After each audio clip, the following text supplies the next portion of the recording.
A young millionaire thought it was just a fake engagement, but he never expected to fall in love. "Marry me." Emma Carter froze mid-step, her hands clutching a bouquet of white lilies she was preparing for delivery.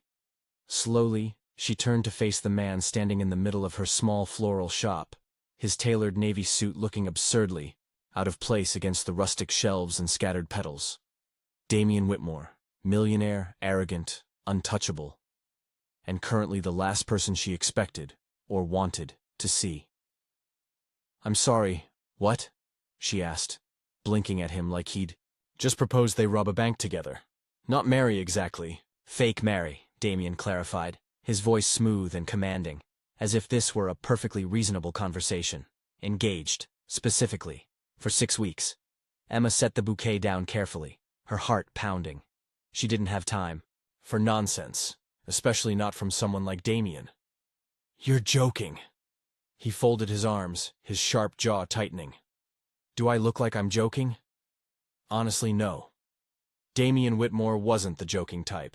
He was the type who owned half the city, who drove luxury cars that cost more than her shop's annual revenue, and who probably had his suits custom-made by designers she couldn't even pronounce. "Why me?" Emma asked, crossing her arms, defensively. "You could hire an actress. Someone used to lying for money." Damien's gaze flicked over her, assessing. "Because you're different. You're believable. And because I need someone who won't complicate this." Emma bristled. "Wow, you really know how to flatter a girl." He ignored her sarcasm, stepping closer.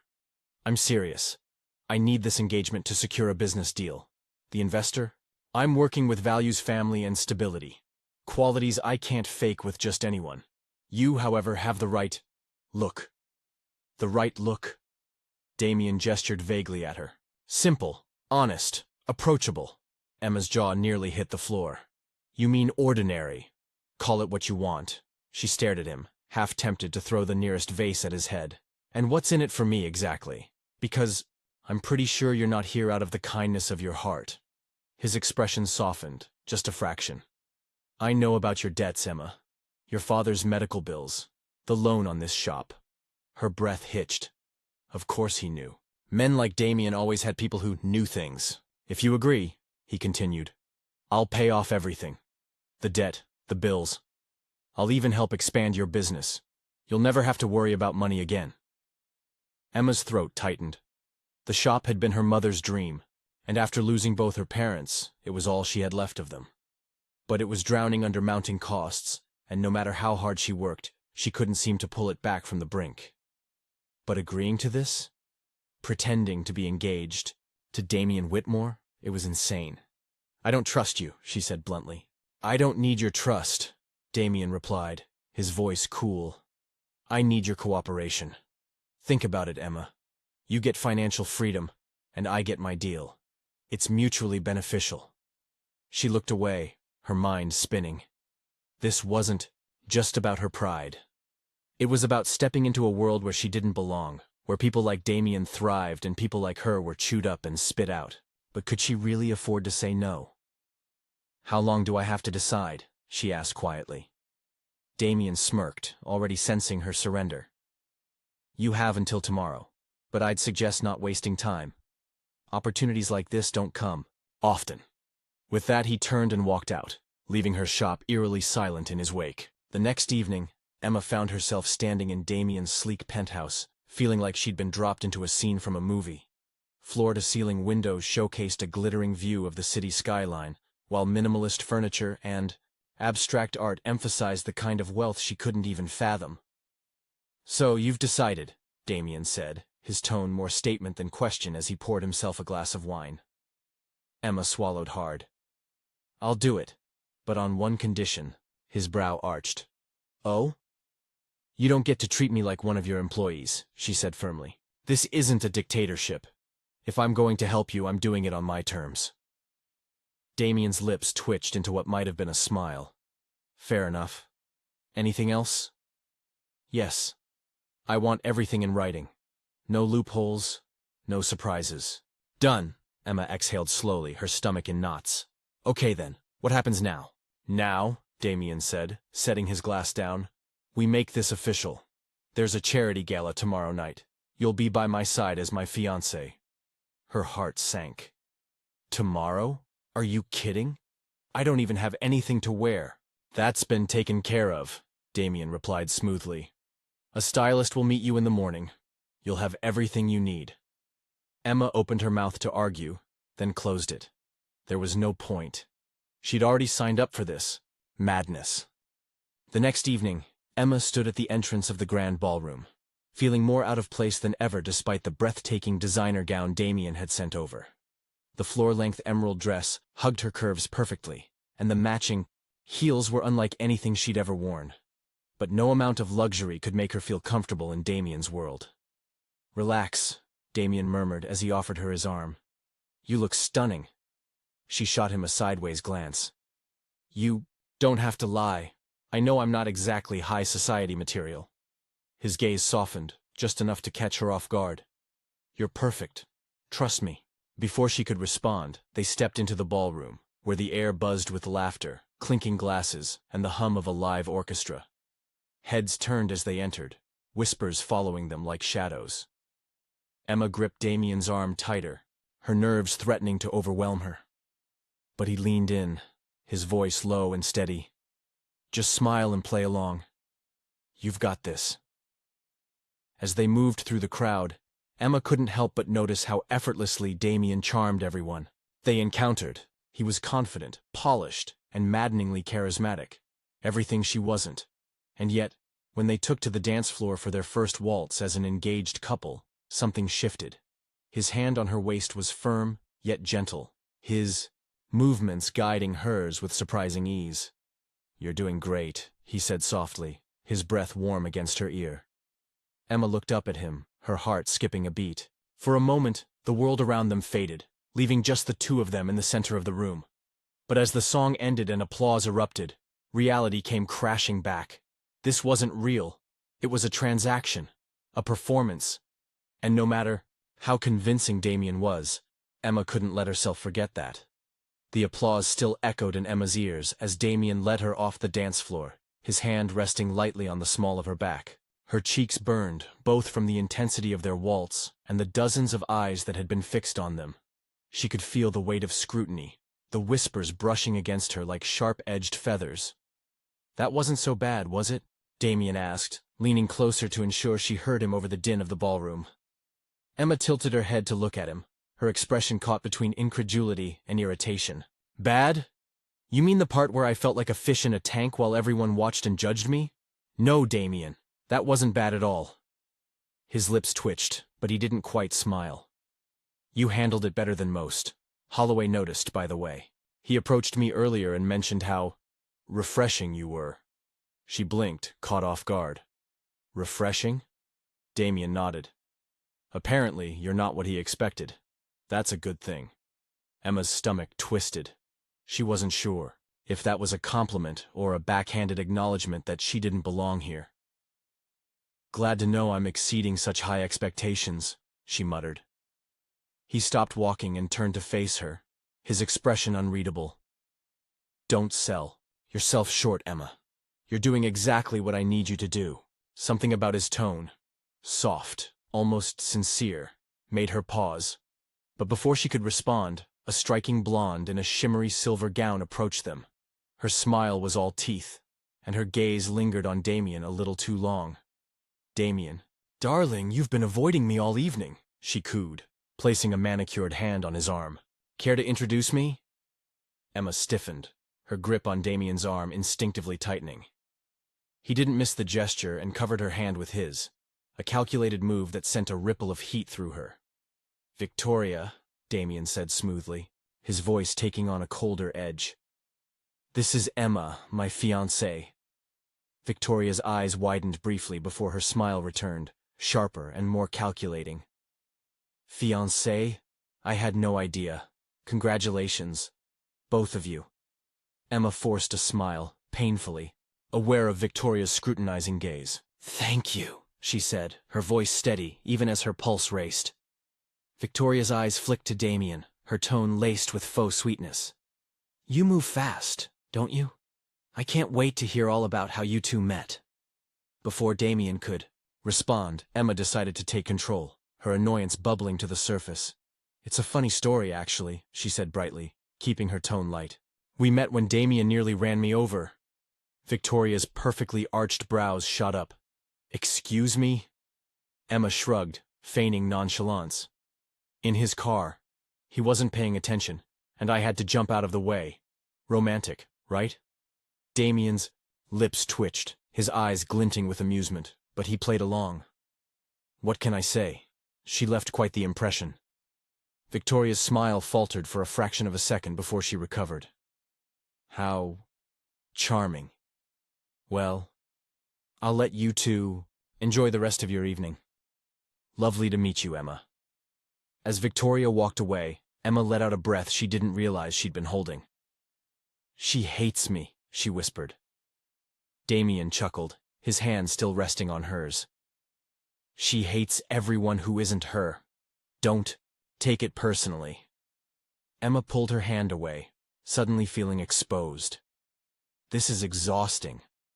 How do you do this all the time?" "You get used to it," he said simply. But the shadow that crossed his face betrayed a hint of weariness. "Come on, let's get some air." Without waiting for her agreement, Damien guided her toward the balcony. The cool night air was a welcome reprieve from the stifling atmosphere inside, and Emma leaned against the railing, taking a deep breath. "Are all your events this intense?" she asked, staring out at the glittering city lights. "Most of them," Damien admitted, standing beside her. "But tonight went well. Holloway was impressed, and that's what matters." Emma glanced at him, her earlier irritation fading. For the first time she noticed the tension in his jaw, the way his shoulders seemed perpetually tight. "Does it ever get tiring? Putting on a show for people like Holloway?" He looked at her, his expression guarded. "It's part of the job." "That's not an answer," she pressed. A flicker of something, pain, maybe, crossed his face, before he looked away. "It's necessary," he said finally. "I don't expect you to understand." Emma frowned. "You act like I've never had to fight to survive." "Newsflash, Damien. I've been putting on a show my entire life. The stakes might be different, but don't assume I don't get it." Her words seemed to catch him off guard, and for a moment, he didn't respond. Then, quietly, he said, "Noted." The silence that followed wasn't uncomfortable, but it was charged, a current running between them that neither seemed willing to acknowledge. Finally, Damien straightened, his polished mask slipping back into place. "Come on," he said. "I'll have my driver take you home." The next morning, Emma was greeted by a sleek black car waiting outside her apartment. The driver, impeccably dressed, handed her a note with Damien's familiar, elegant handwriting. "Don't argue. Just get in." She rolled her eyes but complied, curiosity outweighing her frustration. The car whisked her away to an exclusive boutique in the heart of the city, where she was greeted by a team of stylists who seemed to be expecting her. "What is this?" she asked, bewildered. "Mr. Whitmore instructed us to ensure you have everything you need," one of the stylists explained with a professional smile. "Shall we begin?" Emma's protests fell on deaf ears as she was ushered into the boutique. Racks of designer gowns, shoes, and accessories surrounded her, each piece more extravagant than the last. She felt like an imposter in this world of luxury, but as the stylists worked their magic, she couldn't deny the allure of it all. Hours later, when she finally emerged in a fitted navy dress that accentuated her figure perfectly, Damien was waiting. He stood near the boutique's entrance, his gaze sweeping over her with an intensity that made her heart skip a beat. "Well?" she asked, crossing her arms. "Did I pass inspection?" His lips curved into a rare, genuine smile. "You look incredible." She hated how much his approval affected her, but she pushed the thought aside. "This is too much," she said, gesturing to her new wardrobe. "I can't accept all of this." "You can, and you will," Damien said firmly. "You're in my world now, Emma. I need you to fit in." His words stung, but she bit back her retort. This wasn't about her. It was about the deal, the performance. Still, as they left the boutique, she couldn't shake the uneasy feeling that she was losing herself in the process. And perhaps more troubling, she wasn't sure she wanted to stop. The car ride to the villa was quiet, but not uncomfortably so. Emma watched the city skyline fade into the distance as the scenery transformed into lush greenery and winding coastal roads. Beside her, Damien was scrolling through his phone, the faint glow illuminating his sharp features. She hadn't asked where they were going. She hadn't needed to. His text earlier that morning had been uncharacteristically cryptic. Pack a bag, something casual. That alone had been enough to leave her both irritated and intrigued. Now, as the car turned onto a private drive flanked by towering palm trees, Emma's curiosity bubbled over. "You gonna tell me what this is about?" she asked, breaking the silence. Damien glanced at her, his lips twitching into a faint smile. "Patience, Emma." She rolled her eyes. "You're infuriating. You know that?" "Frequently." When the car finally stopped, Emma stepped out and found herself staring at what could only be described as paradise. A sprawling villa perched on a cliff overlooking the ocean, its white stone facade gleaming in the sunlight. Infinity pools cascaded down the terraces, and the sound of waves crashing against the rocks below filled the air. I don't even have the words," Emma murmured, her voice a mix of awe and disbelief. Damien came to stand beside her, his hands casually in his pockets. "I thought we could use a change of scenery. Consider it a celebration." "Celebration?" "Holloway signed the deal this morning," Damien said, his tone matter-of-fact, but there was a flicker of pride in his eyes. "And you were integral to making that happen." Emma turned to him, stunned. "Wait, seriously? You brought me here to celebrate? You sound surprised." "I am. You don't exactly strike me as the celebratory getaway type." Damien smirked. "There's a lot you don't know about me." That much was true. Despite the time they'd spent together, Damien remained an enigma, a man who revealed only what he wanted you to see. And yet, standing here, with the ocean breeze tugging at his perfectly styled hair, there was something almost vulnerable about him. "Come on," he said, gesturing toward the villa. "Let me show you around." The interior was just as breathtaking as the exterior. All clean lines, open spaces, and floor-to-ceiling windows that framed the ocean like a living painting. But it was the small touches that caught Emma's eye. Fresh flowers arranged on every surface, a stack of books on a side table, the faint scent of lavender lingering in the air. "You didn't have to do all this," Emma said as they stepped onto the terrace. "I wanted to," Damien replied simply, pouring 2 glasses of champagne from a nearby bottle. "To thank you." "For what? Pretending to be your fiancé?" "For reminding me what it's like to have someone who's real," he said, handing her a glass.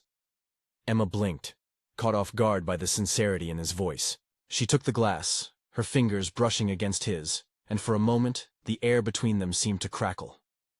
"To the deal," Damien said, raising his glass. "To surviving your world without losing my mind," Emma countered, clinking her glass against his. They both laughed, the tension easing as they sipped their champagne. But as the sun dipped lower in the sky, painting the horizon in hues of gold and crimson, the lightness between them began to shift. "Why do you do it?" Emma asked suddenly, setting her glass down. "Do what?" "All of this," she said, gesturing vaguely. "The deals, the parties, the constant performance. Don't you ever want to just stop?" Damien's jaw tightened, and for a moment she thought he wouldn't answer. Then he said quietly, "I can't afford to stop." Emma frowned. "Why not?" He hesitated, his gaze fixed on the horizon. "Because if I stop, it all falls apart. The business, the image, the legacy my father left behind, or what's left of it anyway." There it was again. That flicker of pain she'd seen before, the crack in his armor. "What happened to him?" she asked gently. Damien exhaled, his shoulders sagging ever so slightly. "He walked out when I was 12. Left my mother. Left me, left everything, for someone else." Emma's heart ached at the rawness in his voice. "Damien, Don't," he interrupted, his tone sharper than he intended. He ran a hand through his hair, his usual composure slipping. "I don't need your pity." "It's not pity," Emma said firmly. It's understanding. You think you're the only one who's been abandoned? My mom died when I was 16. My dad worked himself into an early grave trying to keep this shop, our dream, alive. So don't you dare act like I don't get it. Damien stared at her, his defenses wavering. I didn't know. Because you never asked. She said, her voice softening. You can't keep punishing people for what happened in your past, Damien. Not everyone's out to hurt you. The silence that followed was heavy, charged with unspoken words. And then, before Emma could process what was happening, Damien closed the distance between them. His hand cupped her cheek, his thumb brushing against her skin as he leaned in. Her breath hitched, her heart pounding so loudly she was sure he could hear it. But just as his lips were about to meet hers, Emma turned her head, stepping back. I can't, she whispered, her voice trembling. Damien's hand dropped to his side, his expression a mix of confusion and hurt. Emma. I can't do this, she said, her eyes glistening. Because if I do, it won't be fake anymore. And I can't let myself fall for someone who doesn't trust me. Before he could respond, Emma turned and walked away, leaving Damien alone on the terrace with nothing but the sound of the waves crashing below. The next morning, the world came crashing down. Emma's phone buzzed incessantly with messages and calls, but it wasn't until she checked her notifications that she saw the headlines splashed across every tabloid. Whitmore's engagement a sham? Sources claim fiancé is a fraud. Her blood ran cold as she scrolled through the article, which detailed their supposed arrangement and accused her of being a gold digger. By the time she arrived at Damien's office, the tension in the air was palpable. He was pacing behind his desk, his phone pressed to his ear as he barked orders at someone on the other line. When he saw her, he ended the call abruptly, his eyes blazing. You, he said, his voice low and dangerous. Did you do this? Emma's jaw dropped. What? Are you serious? Who else could it have been? Damien? I would never. Save it, he snapped. How do I know you're not just using me like everyone else? Emma's chest tightened, her voice breaking as she said, Because I'm not them. And if you can't see that, then maybe this arrangement was a mistake.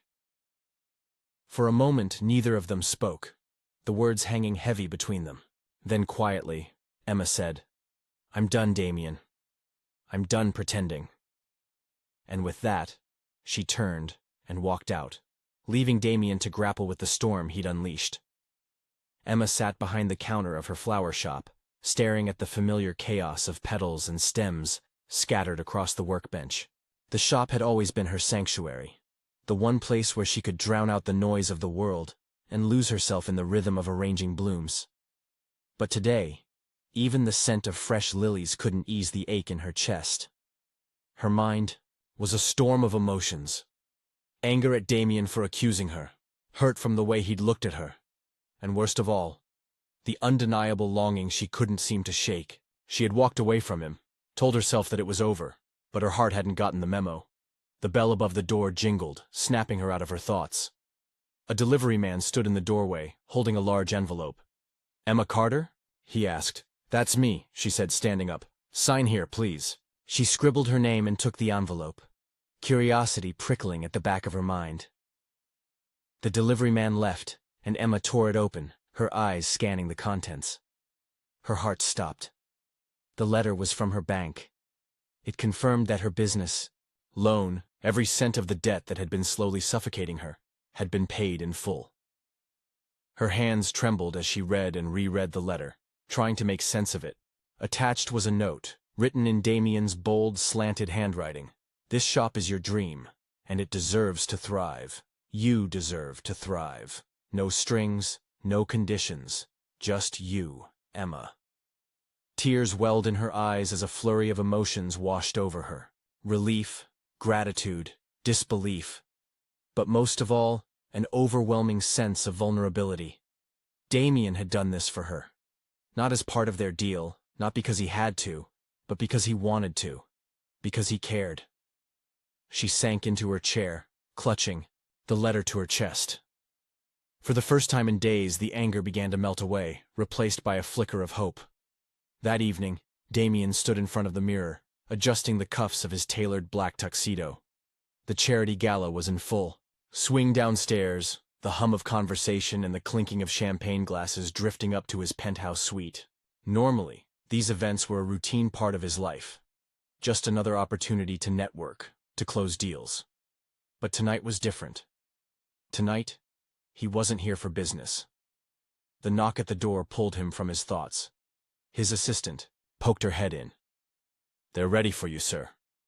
Damien nodded and took a deep breath. He had spent the past few days thinking about Emma, replaying every moment they'd shared, every word she'd said. For the first time in his life, he had no strategy, no calculated plan. All he knew was that he couldn't let her slip away. As he stepped into the grand ballroom, the room fell silent. Guests turned to watch as he walked to the center of the room, his presence commanding attention as effortlessly as ever. But unlike before, Damien wasn't playing a role. He wasn't here to impress anyone. Except her. He lifted a microphone from the podium, his voice steady but charged with emotion. "Ladies and gentlemen, if I could have your attention for just a moment." Emma stood near the back of the room, her breath catching in her throat. She hadn't wanted to come tonight. Hadn't wanted to see Damien again after everything that had happened. But curiosity had gotten the better of her. And now, as his eyes locked with hers across the room, she felt every ounce of her composure slipping.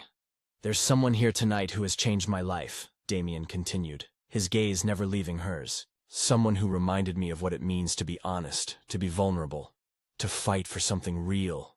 The crowd murmured, heads swiveling to follow his line of sight. Emma's cheeks burned, but she couldn't look away. "I thought I needed her to save my business," Damien said, his voice softening. "But it turns out, I needed her to save me." Emma's heart clenched. She wanted to run, to hide from the overwhelming wave of emotions threatening to drown her. But her legs wouldn't move. I was a fool to doubt her, to accuse her of something she would never do, Damien said, his voice breaking slightly. "And I'll spend the rest of my life making it up to her if she'll let me." He stepped down from the podium, moving through the crowd with purpose. When he reached her, the world seemed to fall away, leaving only the two of them. "Emma," he said, his tone raw and unguarded, "I know I've hurt you, and I know I don't deserve a second chance, but I'm asking for one anyway. Not because I need you to fix my life, but because you've already made it better just by being in it."